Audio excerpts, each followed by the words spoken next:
Good morning, welcome to Gupta commerce classes. आज accounts revision class में का 9वां दिन, 9th day of accounts revision.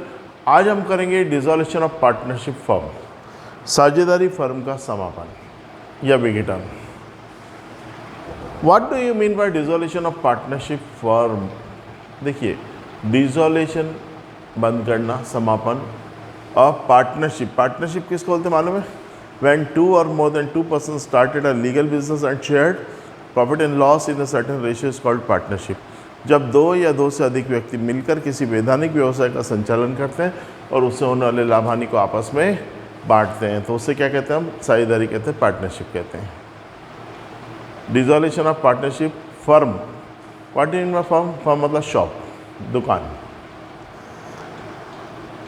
साझेदारी की दुकान को हमेशा के लिए बंद करना। देखिए, एक होता है डिसॉल्यूशन ऑफ पार्टनरशिप और एक होता है डिसॉल्यूशन ऑफ फर्म। बेटा, एक होता है साझेदारी का समापन और एक होता है फर्म का समापन। साझेदारी का समापन किसे कहते हैं? What do you mean by dissolution of partnership? When new partner admitted और old partner leave from the firm, that is called dissolution of partnership. जब किसी फर्म में नया साझेदार आता है या पुराना साझेदार छोड़कर चला जाता है तो उसे फर्म का समापन कहते हैं, that is called dissolution of firm. ठीक है, अब यहाँ देखना हमें डिसॉल्यूशन ऑफ पार्टनरशिप फर्म का समापन किसको बोलते हैं? Dissolution of firm when all the partners decided to wind up their shop for ever, that is called dissolution of firm. जब किसी फर्म के सभी साझेदार हमेशा के लिए दुकान बंद करने का निर्णय ले लेते हैं तो उसे क्या कहते हैं? फर्म का समापन। When all the partners of a firm is agreed to wind up their shop forever, that is called dissolution of partnership firm. जब किसी फर्म के सभी साझेदार हमेशा के लिए दुकान बंद करने का निर्णय ले लेते हैं तो उसे साझेदारी फर्म का समापन कहते हैं। अब एक सोचने वाली बात है, मतलब आप डिसॉल्यूशन ऑफ पार्टनरशिप फर्म का मतलब क्या है? फर्म हमेशा के लिए बंद करना, दुकान हमेशा के लिए बंद करना। एक सोचने वाली बात है, जब दुकान हमेशा के लिए बंद करेंगे तो वो क्या करेंगे? Partners realise cash from sale of their all types of assets. साझेदार के द्वारा सभी संपत्ति को बेच के पैसा वसूल किया जाएगा and paid to the liabilities, तथा अपने दायित्व को भुगतान किया जाएगा, है ना। इसके लिए क्या होता है? A separate account is prepare for realising cash from sale of assets and payment to the liabilities. बेटा, संपत्तियों को बेचकर पैसा प्राप्त करने तथा दायित्व का भुगतान करने के लिए एक अलग से खाता बनाया जाता है जिसे हम वसूली खाता कहते हैं, रियलाइजेशन अकाउंट, है ना। तो थ्योरी में पहले करवा चुका हूँ, आज तो हमें सवाल ही कराने हैं। तो देखिए, एक सबसे मेन चीज़ है कि जब डिसॉल्यूशन होता है, फर्म का समापन होता है, दुकान हमेशा के लिए बंद होती है, तो पहला अकाउंट इसमें बनता है रियलाइजेशन अकाउंट, वसूली खाता।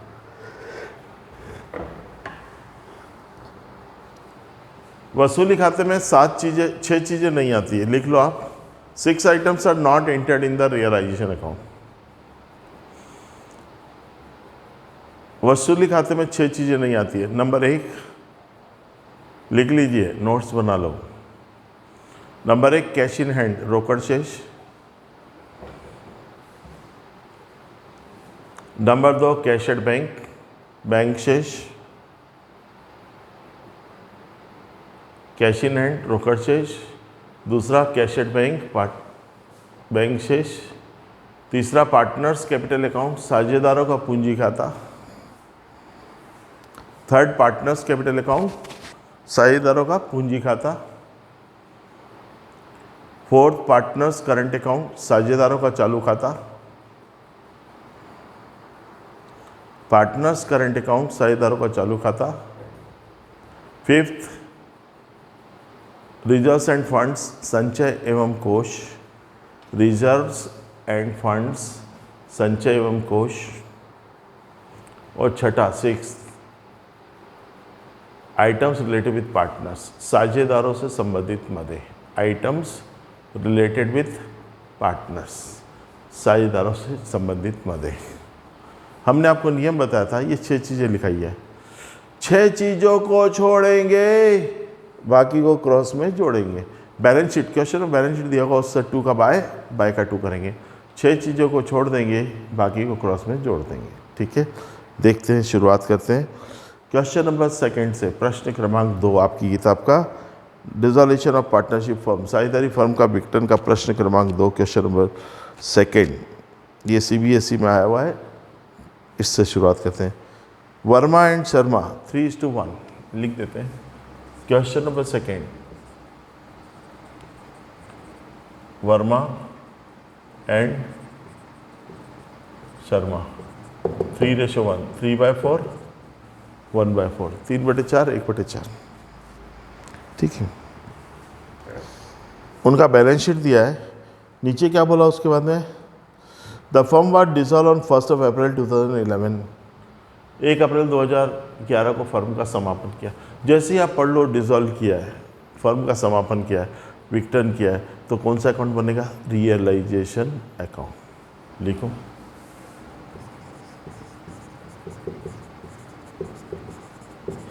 वसूली खाता। हिंदी में क्या बोलते हैं?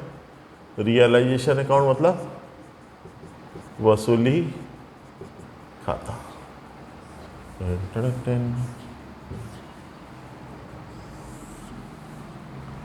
Particular amount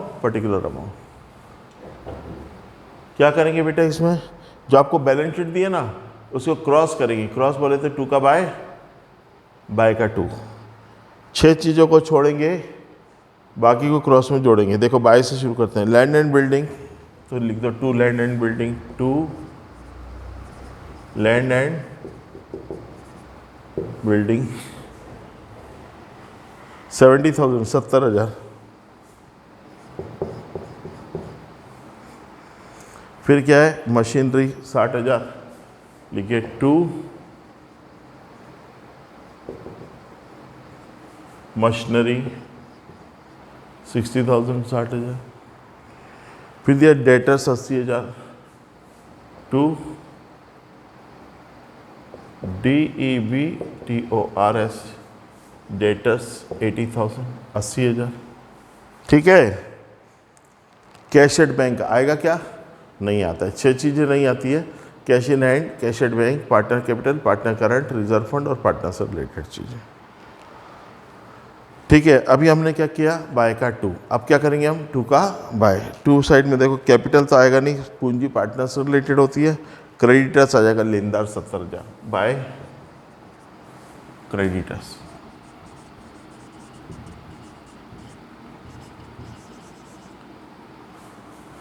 by creditors 70,000, 70,000। अभी हमने फर्स्ट स्टेप किया, 2 का बाय का 2।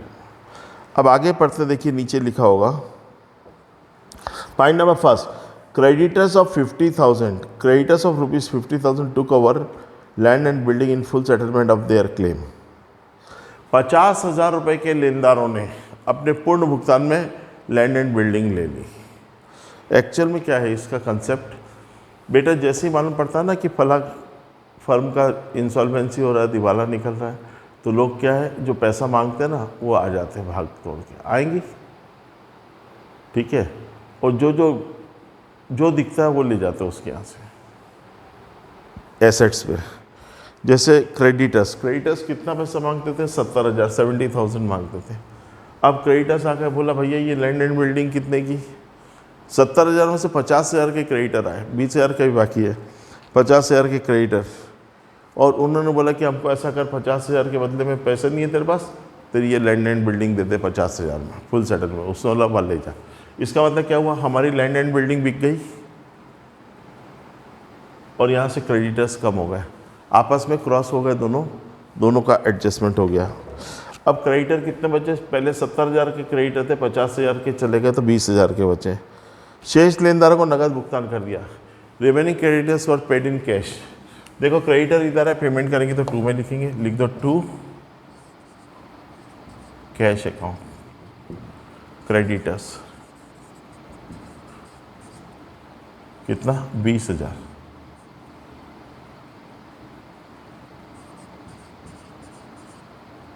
20,000।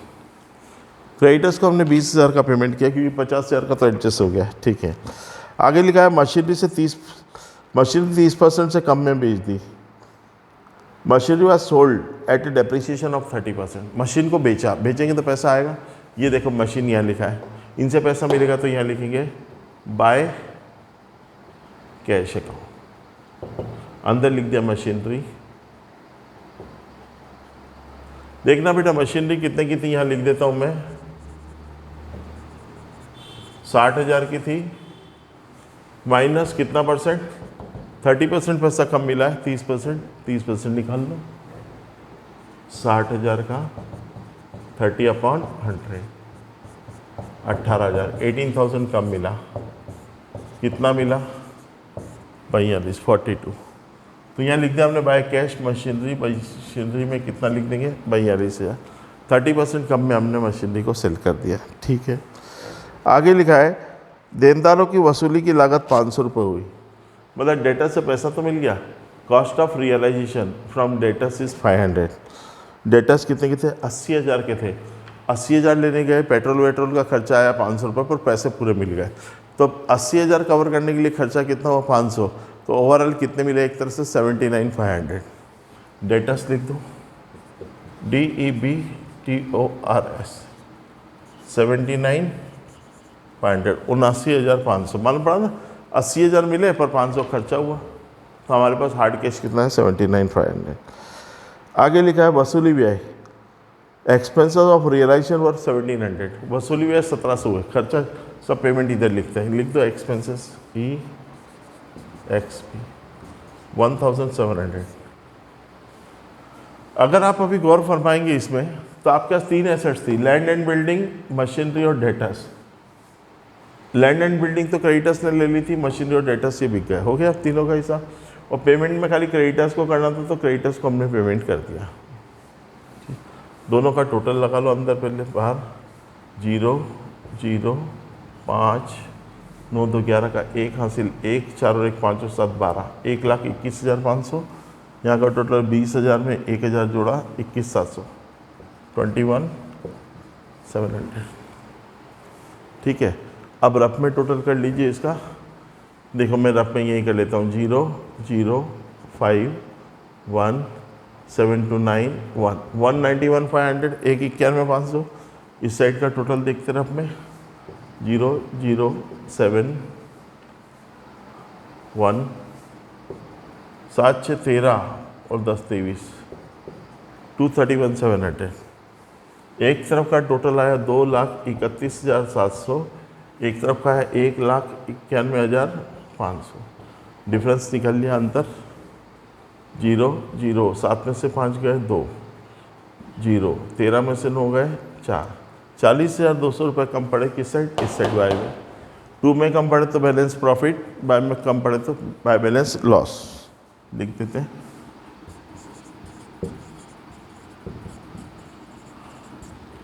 $40,200, 40,200। प्रॉफिट हो या लॉस किस में बटेगा, पार्टनर्स में। पार्टनर 2 ही है, वर्मा शर्मा, ये लिख दिया।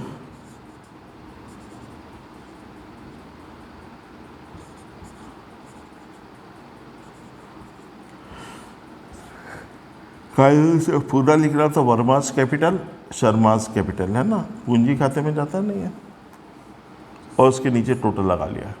टोटल आ गया आपका 2,31,700, 231।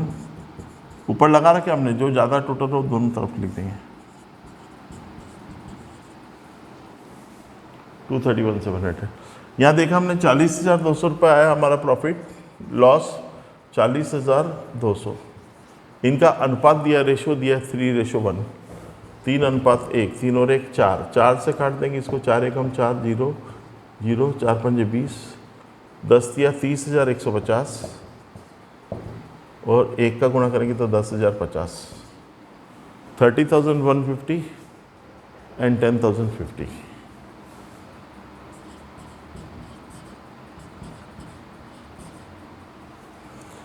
कैलकुलेशन आपको आना चाहिए, प्लस माइनस इंटू डिवाइड आना चाहिए, ठीक है। ये सवाल, ये हमने बनाया रियलाइजेशन अकाउंट, उतार लीजिए थोड़ा जल्दी से।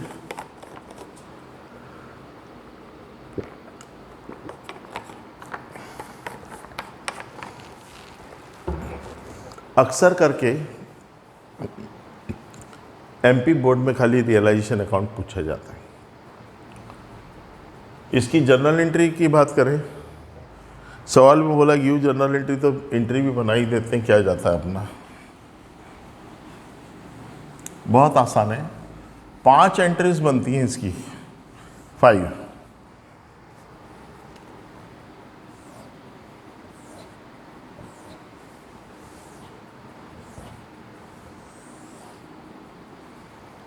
फाइव कैसे बनती है थोड़ा समझने की कोशिश कीजिए।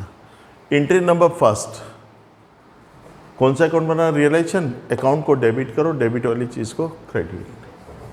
पहली entry realisation account debit, account को डेबिट कर दिया। डेबिट में जो जो लिखा था, किताब से क्रॉस किया था ना वो चीज, to land and building, to land and building 70,000, to machinery 60,000,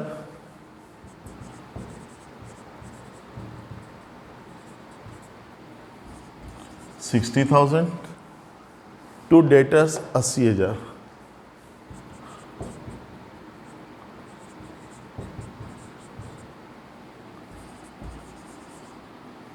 ठीक है, ये 3 चीज, ये तो बाद में पेमेंट तो बाद में आया करा। ठीक, इसको लिखते हैं assets transfer to realisation account, संपत्तियों को वसूली खाते में हस्तांतरित किया। Assets transfer to realisation account, ठीक है, फर्स्ट एंट्री। ऐसे हम सेकेंड एंट्री बनाएंगे। फर्स्ट एंट्री में हमने क्या किया था बेटा? अकाउंट को डेबिट किया था, डेबिट वाली चीज़ों को क्रेडिट। अब उल्टा करेंगे, क्रेडिट वाली चीज़ को डेबिट करेंगे और अकाउंट को क्रेडिट। क्रेडिट में खाली एक ही चीज़ लिखी थी, क्रेडिटर्स, तो इसको डेबिट कर देंगे। Creditors account debit to realisation account, कितना है? 70,000।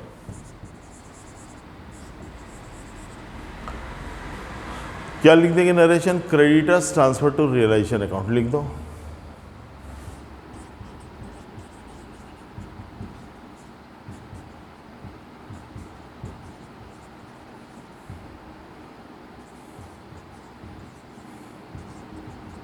Creditors transfer to realisation account, पहली 2 एंट्री जो हमने किताब से ट्रांसफर की थी उसकी बताई।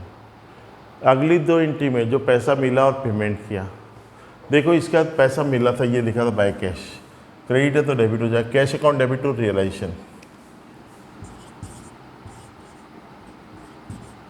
कैश अकाउंट डेबिट टू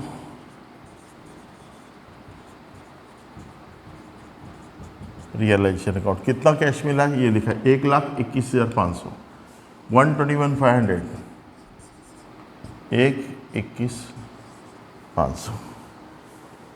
ये किससे मिला बेटा? संपत्तियों को बेच के मिला है, तो लिख दें cash realise from sale of assets. Cash realise from sale of assets, संपत्तियों को बेच के पैसा वसूल किया।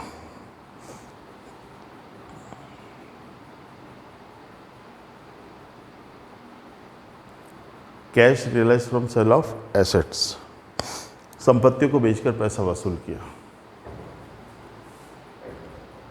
ठीक है, अब 3 एंट्री क्या? चौथी एंट्री, पहली 2 एंट्री शुरू में जो किताब से ट्रांसफर किया था, दूसरी 2 एंट्री कैश मिला और पेमेंट, तो ये कैश मिला की एंट्री हो गई। चौथी एंट्री बना रहा हूँ मैं कैश पेमेंट वाली।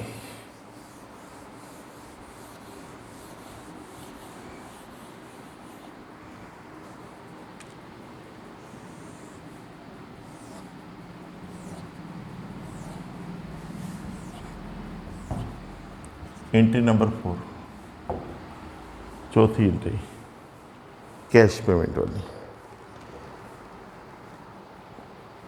ये कर रखी है हमने, टू कैश लिखा है।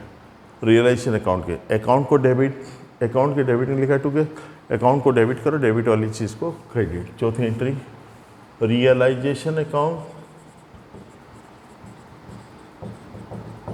Debit to cash account 21,700 21,700। Liabilities paid off, दायित्वों का भुगतान किया, लायबिलिटीज पेड ऑफ। आप चाहते तो creditors and expenses paid up भी लिख सकते थे, लेनदार और व्यय को भुगतान किया। चौथी एंट्री। अब आप यहाँ देखिए रियलाइजेशन अकाउंट में फर्स्ट एंट्री इसकी बन गई, ये इनकी पहली एंट्री बन गई, सेकंड एंट्री इसकी बन गई, थर्ड एंट्री इसकी बन गई, फोर्थ एंट्री इसकी बन गई। डेबिट साइड पूरा हो गया, क्रेडिट साइड भी हो गया, ये प्रॉफिट लॉस बचा है, इसकी एंट्री बना लो पांचवी। क्रेडिट वाली चीज़ को डेबिट करते हैं। क्रेडिट में क्या लिखा है, वर्मा शर्मा कैपिटल लिखा है, ये क्रेडिट है तो डेबिट हो जाएगा। Verma's capital account debit, Sharma's capital account debit to realisation account. कितना कितना बेटा, 30 150 10,050 40 200। क्या लिख देंगे, loss on realisation transfer to capital account, loss on realisation transfer to capital account. यदि हम प्रश्न में देखें तो खाली जर्नल एंट्रीज पूछी थी। अगर एग्जाम में ऐसा आता है तो फेयर सवाल तो खाली जर्नल एंट्री है, पर एंट्रियां सही बने इसके लिए आपको ये बनाना पड़ेगा। चाहो तो ये आप वर्किंग नोट में बनाकर और उसके बाद जर्नल एंट्री कर देना, ठीक है।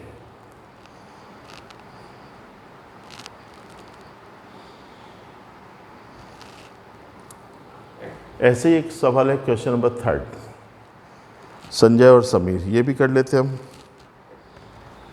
ये सब सीबीएसई में आए हुए सवाल है, अपने इसमें बहुत इजी आते हैं, इससे भी easy. Sanjay Sameer question number 3 प्रश्न क्रमांक 3।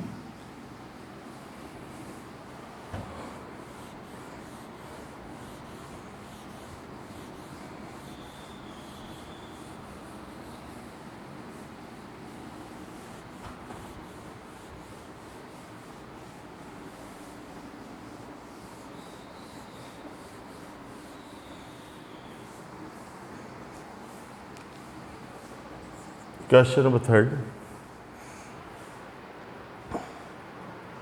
संजय समीर 2:3 के अनुपात में।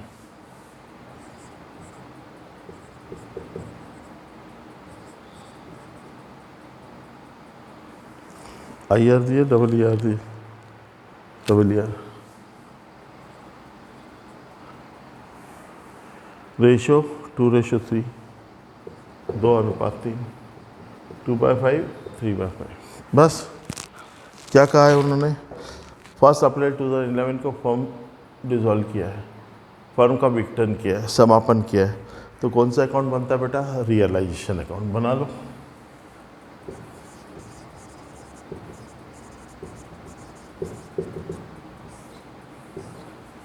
नियम आप सभी को मालूम होगा रियलाइजेशन अकाउंट का, 6 चीज़ों को छोड़ेंगे बाकी को क्रॉस में जोड़ेंगे।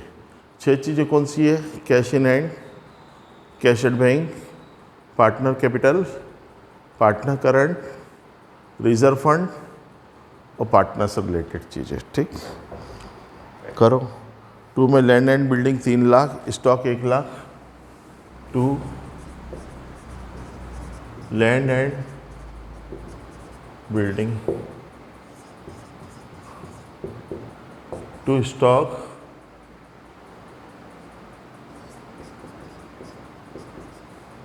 1 lakh. To land and building 3 lakh, to stock 1 lakh, debtors 150, to 1,50,000। उसके बाद दिया आपको कैशेड बैंक, बैंक में रोकड़ 1,55,000। कैशेड बैंक आएगा क्या? नहीं। क्या क्या नहीं आता भाई? 6 चीज़ें नहीं आती, cash in hand, cash at bank, partner capital, partner current, reserve fund और पार्टनर्स रिलेटेड। 6 चीज़ों को छोड़ दिया तो बैंक नहीं आएगा, है ना, बाकी क्रॉस में जोड़ दिया। अब हमने किया है बाय का 2, अब करेंगे 2 का बाय। 2 के बाद में कैपिटल तो आएगा नहीं इनका, लेनदार आ जाएगा creditors 1,05,000। By creditors, by CREDITORS,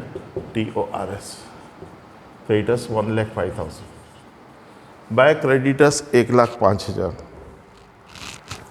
इसके बाद एक पॉइंट है वर्कमैन कंपनसेशन फंड, कर्मचारी क्षतिपूर्ति कोष। ये एक बहुत अच्छा पॉइंट है, आपको समझना पड़ेगा। लायबिलिटी साइड लिखा है तो दायित्व है। वर्कमैन कंपनसेशन फंड का मतलब क्या होता है? कर्मचारी क्षतिपूर्ति कोष है 1 लाख।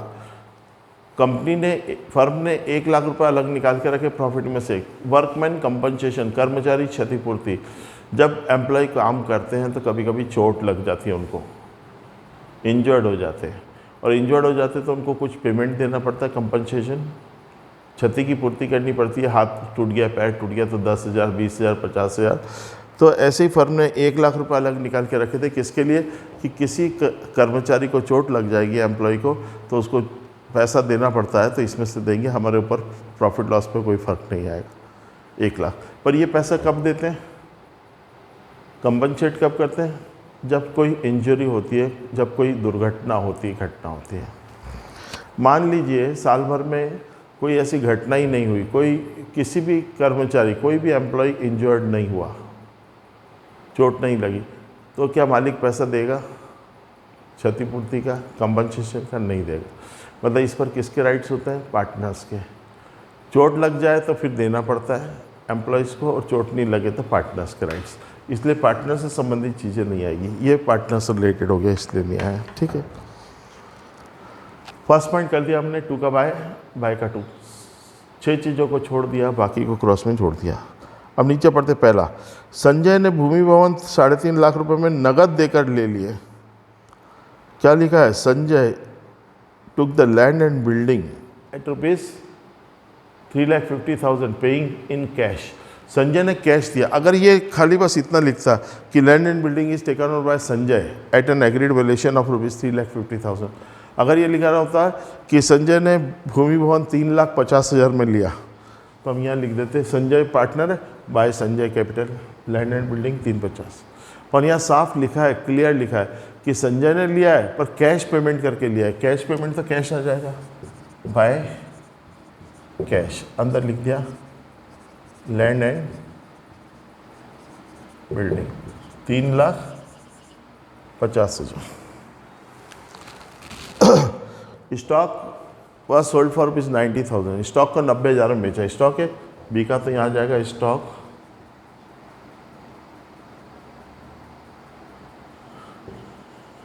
90,000, 90,000। और बस लेनदारों ने अपने पूर्ण भुगतान में देनदार ले लिए। डेटर्स और क्रेडिटर्स आपस में फुल सेटलमेंट में हो गए। क्रेडिटर्स 1,05,000 के थे, डेटर्स 1,50,000 के थे। देनदारों से हमें पैसा मिलना था, लेनदारों को हमें पेमेंट करना था। हमने क्या किया, दोनों का आपस में एडजस्टमेंट कर दिया कि तुम आपस में ले लेना।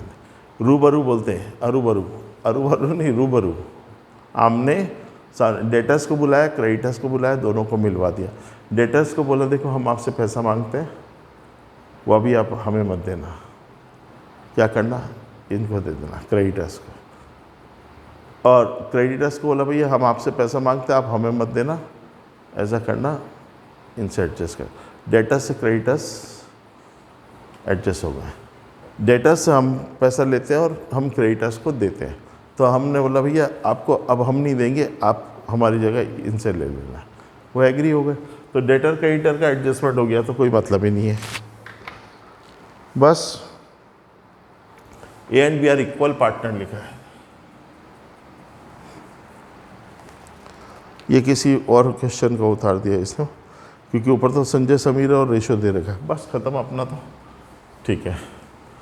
बेटा 3 एसेट्स थी, एक एसेट्स का एडजस्टमेंट हो गया डेटर क्रेडिटर का, 2 एसेट बिक गई, 350 और 90 440, 4 लाख। लाइबिलिटी साइड में कुछ भी नहीं है कैश में, क्योंकि क्रेडिटर खाली एक ही को पेमेंट करना था, उसको डेटर से एडजस्ट कर दिया, नकद भुगतान है ही नहीं, खर्चा कुछ हुआ ही नहीं है, कुछ दिया ही नहीं है बस। अब टोटल कर लो रफ में, 4 और 1 5, 5,45,000, 5,45,000। यहाँ का टोटल 3 4 5, 5,50,000, 5,50,000। यहाँ 5,50 आ रहा है, वहाँ 5,45, 5,000 यहाँ कम पड़ा, लिख देंगे बाय बैलेंस। क्या लिखते हैं? लॉस। कितना? 5,000। प्रॉफिट और लॉस ये बांट लेंगे आपस में, संजय समीर। क्या रेशियो? पहले टोटल लगा लो, 5,50, 5,50,000,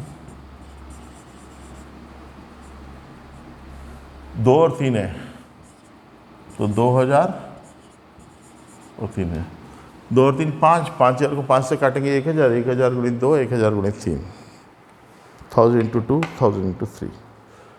ठीक है, इसकी जनरल एंट्रीज तो बना लेंगे। मैं अब इसका आपको पार्टनर्स कैपिटल अकाउंट भी बनाकर बताऊं और कैश अकाउंट भी बनाकर बताऊंगा। ठीक है, इसने तो खाली जर्नल एंट्री का बोला है, तो जर्नल एंट्री तो बना सकते हो पिछले सवाल में जैसे बनाई थी। Realisation account debit to land and building to stock to debtor, पहली एंट्री। Second entry creditor account debit to realisation 1,05,000। तीसरी entry cash account debit to realisation 440। और चौथी एंट्री बन जाएगी Sanjay capital debit, Sameer capital debit 2,000 3,000 और to realisation 5,000 loss transfer to. ठीक है, मैं इसका पार्टनर्स कैपिटल अकाउंट बना के बता रहा हूँ। पार्टनर्स कैपिटल अकाउंट, साझेदारों का पूंजी खाता। 2 पार्टनर है, अमाउंट के 2 कॉलम कर लेंगे।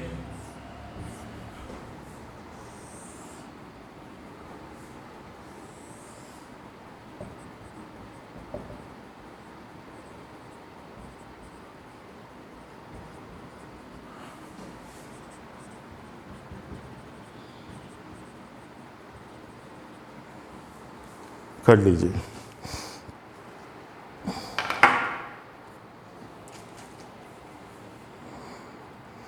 और जो बड़ा कॉलम है वो क्या है? पर्टिकुलर।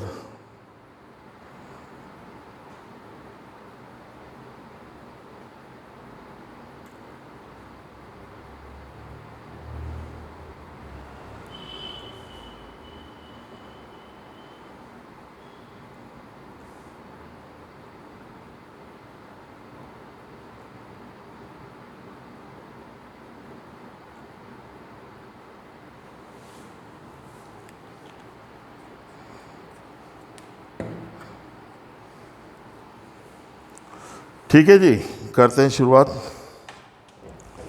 पार्टनर्स कैपिटल अकाउंट वही जो पिछले 2 चैप्टर से बना रहे हैं, हम एडमिशन में भी बनाया था, रिटायरमेंट में भी बनाया था। कैपिटल अकाउंट बनाते समय 2 चीज़ें हम किताब से लेते हैं। क्या चीज़? कैपिटल और रिजर्व। देखो इनका कैपिटल है 2 लाख 3 लाख, 2 में है तो बाय में आ जाएगा, by balance BD 2 lakh 3 lakh. Workman compensation fund वहाँ तो नहीं बांटा हमने, यहाँ आ जाएगा। वर्कमैन कंपनसेशन फंड कर्मचारी क्षतिपूर्ति कोष 1 लाख है, बाय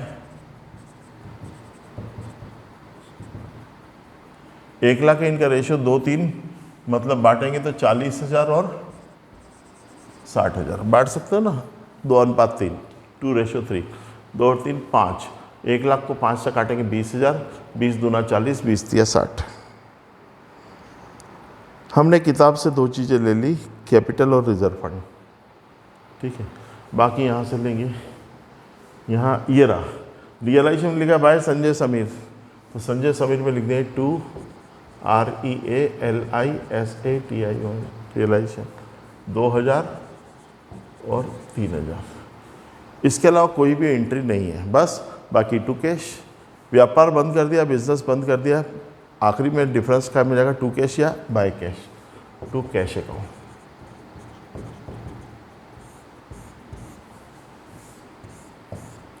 $2,40,000, 3,60,000। टोटल कर लिया 2,40,000, 3,60,000। बेटा 2,40 में से 2 गए, 2,38, 2,38,000। 3,60 में से 3 गए, 3,57, 3,57,000। बहुत आसान है कैपिटल अकाउंट बनाना, ठीक है। लास्ट अकाउंट बनता है इसका कैश अकाउंट, रोकड़ खाता। श्री राम जी भगवान की जय। अब कैश अकाउंट बनाएंगे। कैश अकाउंट में देखिए कैश दिया है क्या, cash in hand, cash at bank एक ही चीज़ होती है। बाय में दिया है 1,55,000, बाय वाला बैलेंस आ जाएगा 2 में, 2 बैलेंस BD 1,55,000। 2 बैलेंस BD हो गया 1,55,000, 1,55,000 रुपये, ठीक है। अब क्या करेंगे, बस अब कैश से रिलेटेड जो भी एंट्रियाँ वो क्रॉस करेंगे। ये देखो रियलाइजेशन लिखा बाय कैश, तो कैश में आ जाएगा 2 रियलाइजेशन,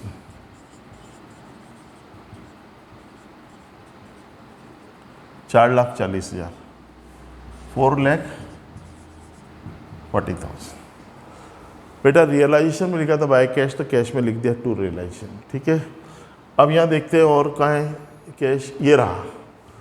संजय और समीर के कैपिटल अकाउंट में लिखा है 2 कैश, तो कैश में आ जाएगा बाय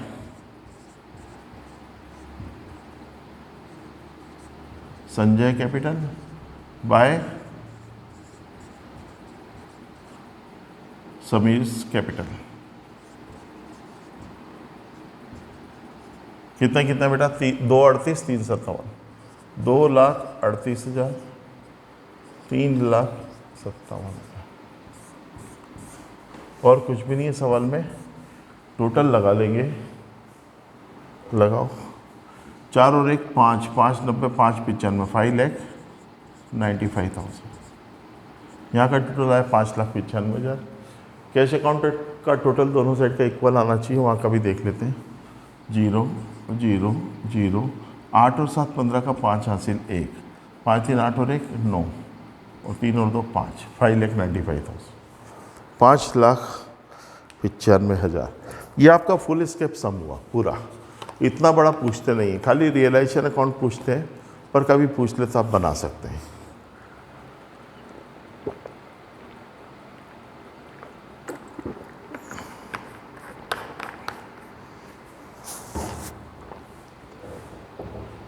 आया भाई?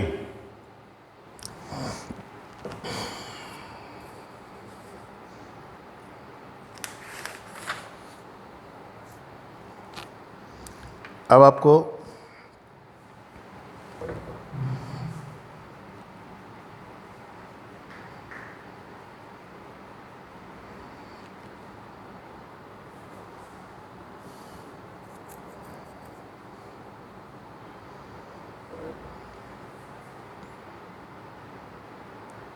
प्रश्न क्रमांक 5 करा देते, question number 5।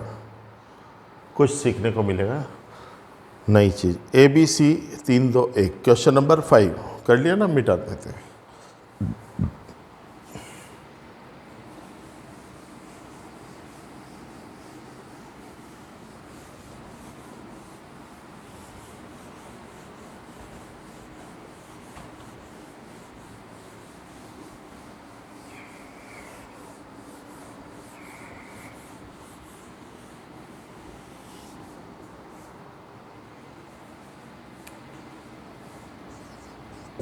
Question number 5, ABC बोला गया 3 2 1, 3 2 1, 6 6 6। पहले अकाउंट क्या बनता है, रियलाइजेशन अकाउंट, वसूली खाता। सर 6 चीज़ों को छोड़ेंगे, बाकी को क्रॉस में जोड़ेंगे। आता है ना आपको 6 चीज़ कौन सी है, cash in hand, cash at bank, partners capital, partners current, reserve fund और पार्टनर्स रिलेटेड, ठीक है। लैंड एंड बिल्डिंग 52,000 52, स्टॉक 48 लिखो। To land and building 52, to stock 48, 48,000। ठीक है, उसके बाद क्या दिया है? Investment 10,000, to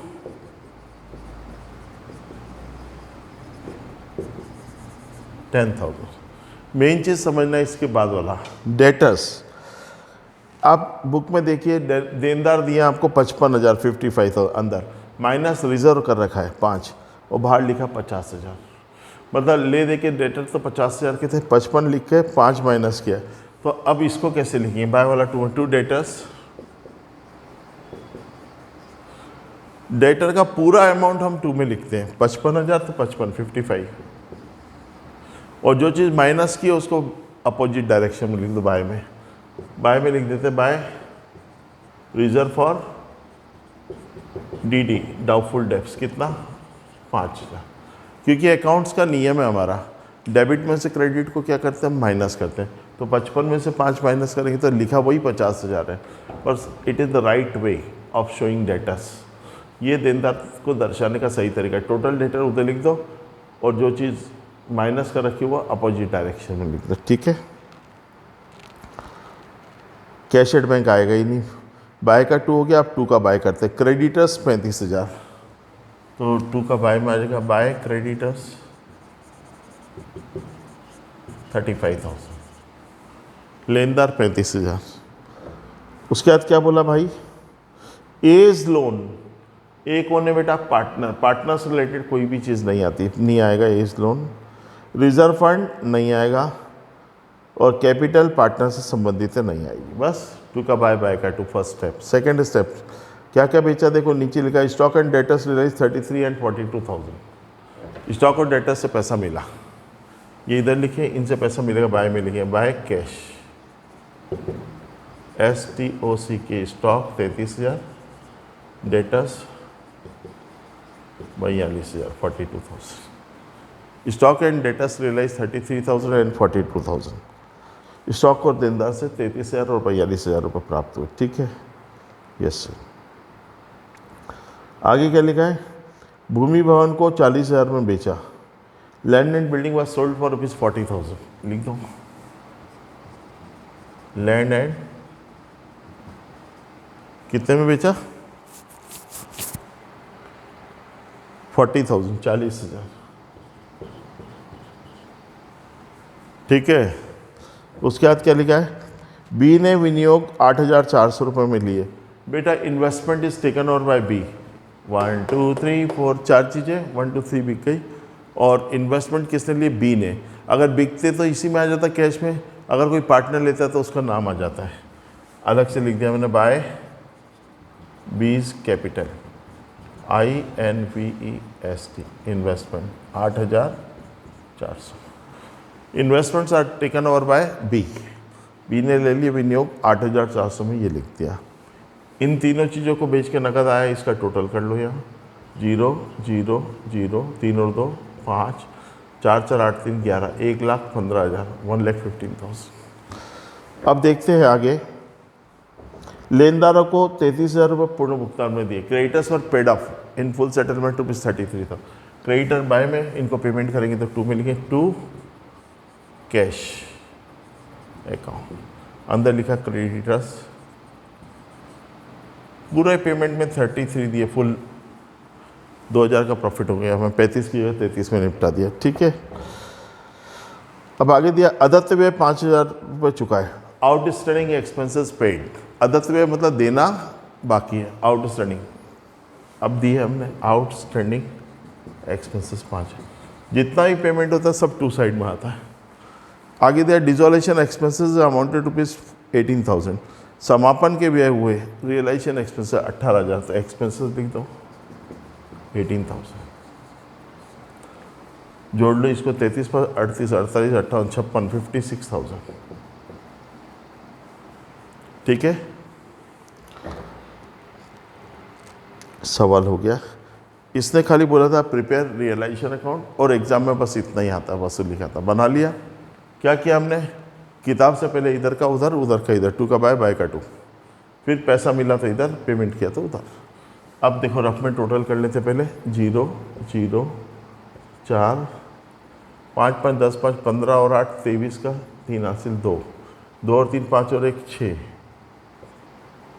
1 163,400 1,63,400।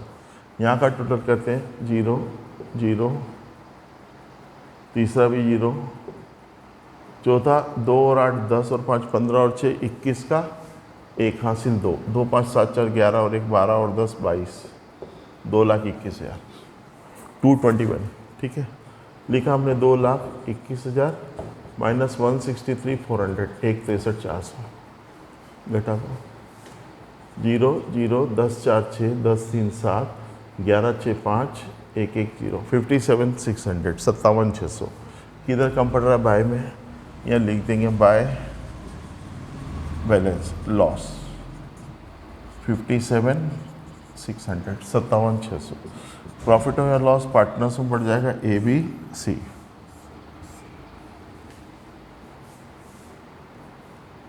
नहीं दिख रहा है टोटल, वो और ऊपर कर देते हैं।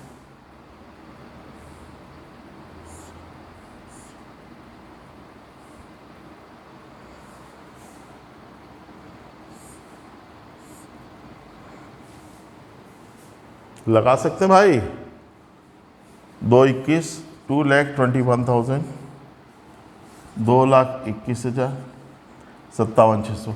अब ये 57,600 को इनके रेशियो में बांटेंगे 3 2 1, 3 और 2 5 और 1 6, 6 से भाग दिया 6 9 54 3 6 4 36। ए को मिलेगा 9,600 multiplied by 3, B 9,600 into 2, C 9,600 into 1, 9 27 28,800 28,800 19,200 और 9,600 28,800 19,200 9,600। यहाँ लिख देंगे हम 28,800 19,200 और 9,600।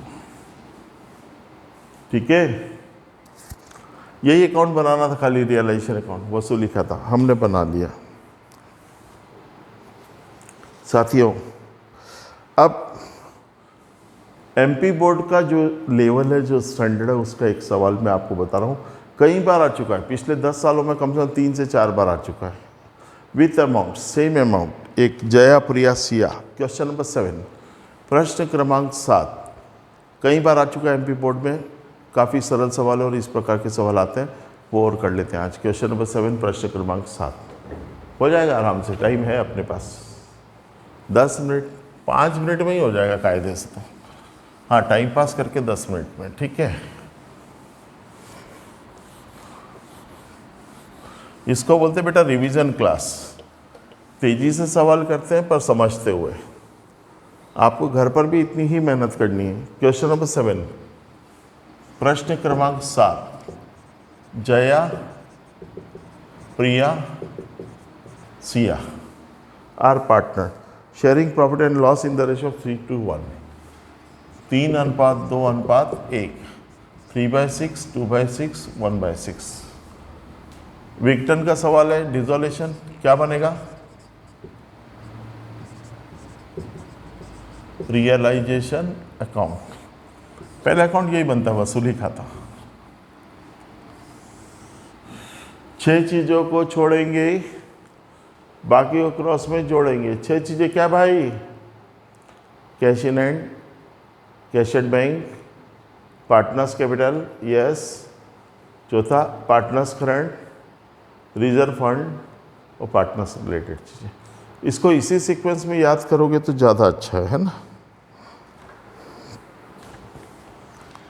क्रॉस कर लो, fixed assets, current assets 2,80,000। By वाला 2 में लिख रहे हैं, 2 fixed assets 2 lakh, 2 current assets 80,000। और फिर एक चीज़ दी है कैश, कैश तो आता ही नहीं है इसमें। अब हमने बाय का 2 कर दिया, अब 2 का बाय। क्रेडिटर्स लिखें 1,20, तो बाय क्रेडिटर्स 1,20,000 बाय क्रेडिटर्स। बस भाई, बाकी कैपिटल दिया, कैपिटल आएगा नहीं इसमें, ठीक है। फर्स्ट स्टेप हो गया 2 का बाय, बाय का 2, 6 चीज़ों को छोड़ दिया, बाकी को क्रॉस में जोड़ दिया। अब नीचे पढ़ते हैं। संपत्तियों से उनके पुस्तक मूल्य से 10% कम वसूल हुए। Assets realise 10% less than their book value. Asset से पैसा तो मिला पर 10% कम, तो लिख दो यहाँ पैसा मिला तो बाय कैश फिक्स एसेट। बेटा फिक्स एसेट्स कितने की थी? 2 लाख की, ये लिख देता हूँ मैं। फिक्स एसेट्स 2 लाख की थी, कितना कम मिला? -10%। तो बेटी 2 लाख का 10% 20,000 कम मिला। मिला कितना? 180। Fix asset 1,80,000। ऐसे ही करंट एसेट्स, चालू संपत्तियाँ। करंट एसेट्स कितने की थी? करंट एसेट्स 80,000 की थी, 80,000। कितना कम मिला? -10%। 80,000 का 10/100, 8,000 कम मिले, तो मिले कितने? 72,000, 72,000।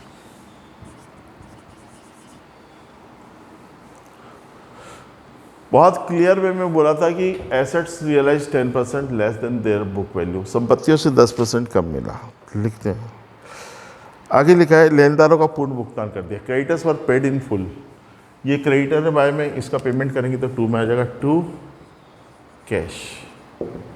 अंदर लिख दिया क्रेडिटर्स, पूरा पेमेंट किया, अंदर लिख दिया 1,20,000। एक्सपेंसेस वगैरह का भी पेमेंट करते तो यहाँ आ जाता है, देखते आगे। आगे लिखा है इसमें एक संदिग्ध दायित्व के लिए 1,000 का भुगतान किया, जिनकी पुस्तकों में कोई व्यवस्था नहीं थी। बेटा इन्होंने बोला है क्रेडिटर्स वर पेड ऑफ हो गया, डिसोल्यूशन एक्सपेंसेस वर ₹1,000 और अनरिकॉर्डेड लाइबिलिटी दिया है 1,000, ठीक है। अनरिकॉर्डेड लाइबिलिटी इंग्लिश में लिखा तो अपन लिख देते हैं अनरिकॉर्डेड लाइबिलिटी, बिना लिखे दायित्व 1,000 दिया, और एक्सपेंसेस भी कितना हुआ? 1,000। तो ये हो गया बेटा 1,22,000, और 1,80 और 72 जोड़ देंगे, प्लस करेंगे तो 2,52, 2,52,000, 2,52,000।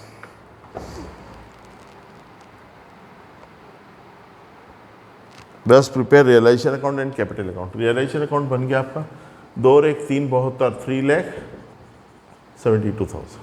यहाँ का टोटल 2 और 1 3 और 1 4,02,000, 4,02,000। साथियों एक तरफ का टोटल आया 4,02,000, एक तरफ का आया 3,72,000। 0 0 0 0 10 7 3 30,000, 30,000। बाय में कम पड़ा, ये लिख दिया हमने। अक्सर बाय में ही कम पड़ता, बाय बैलेंस लॉस 30,000। ये किस में बढ़ जाएगा? Jaya's capital, Priya's capital, Siya's capital, JPS में बढ़ जाएंगे। बांटना तो आता भाई, 4,02,000, 4,02,000। 30,000 को 3 2 1 में बांटेंगे तो 15,000, 10,000 और 5,000। 3 2 1 मतलब 6, 6 से 30,000 को काटेंगे तो 5,000 आएगा। 5 3 15, 5 2 10 और 5 एकम 5। ये हमारा पहला अकाउंट बना इसका रियलाइजेशन अकाउंट। अब बोला इसने पार्टनर्स कैपिटल अकाउंट बनाओ, बना लेते हैं, 2 मिनट का है।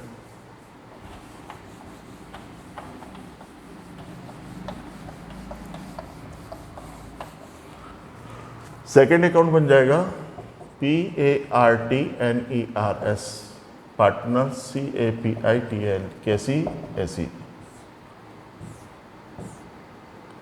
3 पार्टनर है, जया प्रिया सिया।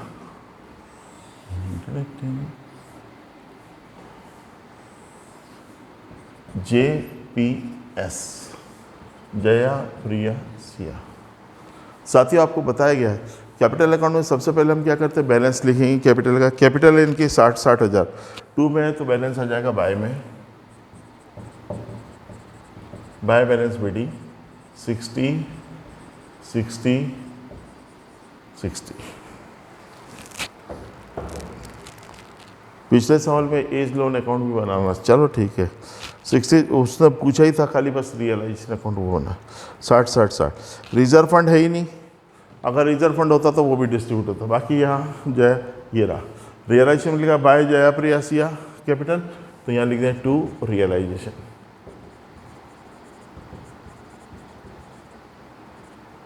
पंद्रह 10 5, 15,000 10,000 और 5,000, बस बाकी कुछ नहीं है तो टू कैश।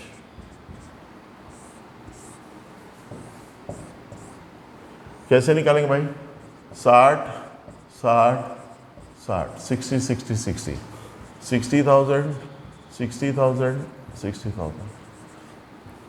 अब आप लोग तो ज्ञानी हो, 60,000 में से 5,000 गए तो 55 55, यहाँ पे 60 में से 10 गए तो 50 50, 60 में से 15 गए तो 45 45,000, 45,000 50,000 55,000। ठीक है, सवाल में तो इतना ही पूछा है कि prepare realisation account and partners capital account, पर जाते जाते हम क्यों छोड़े, खाली बस एक चीज़ हो रहा है, कैश अकाउंट वो भी बना ही लो।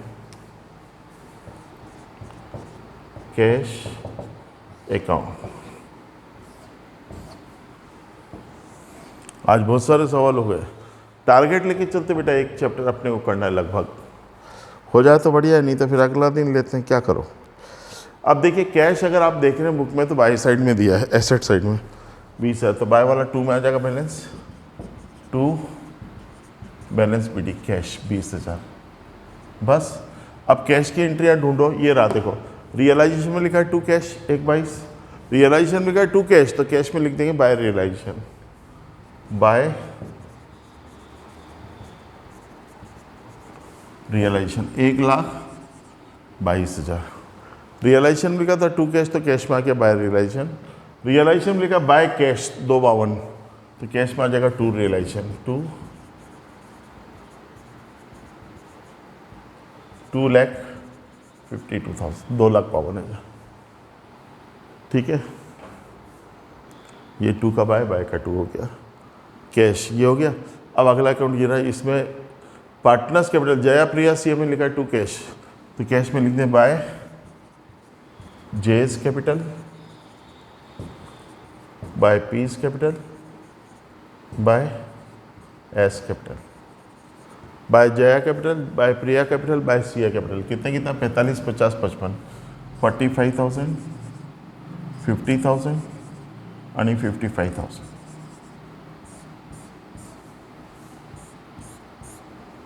ठीक, टोटल लगा लीजिए, 252 20 जोड़ा 272, 2,72,000, 2,72,000। यहाँ देखते हैं 0 0 0 5 5 10 2 12 का 2 हासिल 1, 2 और 1 3 4 7 और 5 12 और 5 17 का 7 हासिल 1 1 और 1 2, 2,72,000, 2,72,000 रुपये। इस प्रकार से बेटा आपका ये chapter dissolution of partnership firm, साझेदारी फर्म का समापन, 7वां चैप्टर भी आज हमने समाप्त कर दिया। अब कल जो है इसके बाद डिसॉल्यूशन ऑफ पार्टनरशिप फर्म के बाद शुरुआत होती है अकाउंटिंग फॉर शेयर कैपिटल, अंश पूंजी लेके, वो हम कल शुरू करेंगे। डेली प्रैक्टिस कीजिए, घर पर मेहनत के बिना कुछ भी नहीं होगा। लॉकडाउन है, आराम से बैठ के प्रेम से पढ़ो और खूब मेहनत करो। एग्ज़ाम होनी है 3 सब्जेक्ट की, 2 सब्जेक्ट की, जितने की भी होगी, तो अकाउंट्स की तो होगी, तो अपने को मेहनत करनी चाहिए और उसी से ही मार्क्स आएंगे। ठीक है, आज का क्लास हम यहीं एंड करते हैं। Have a nice day.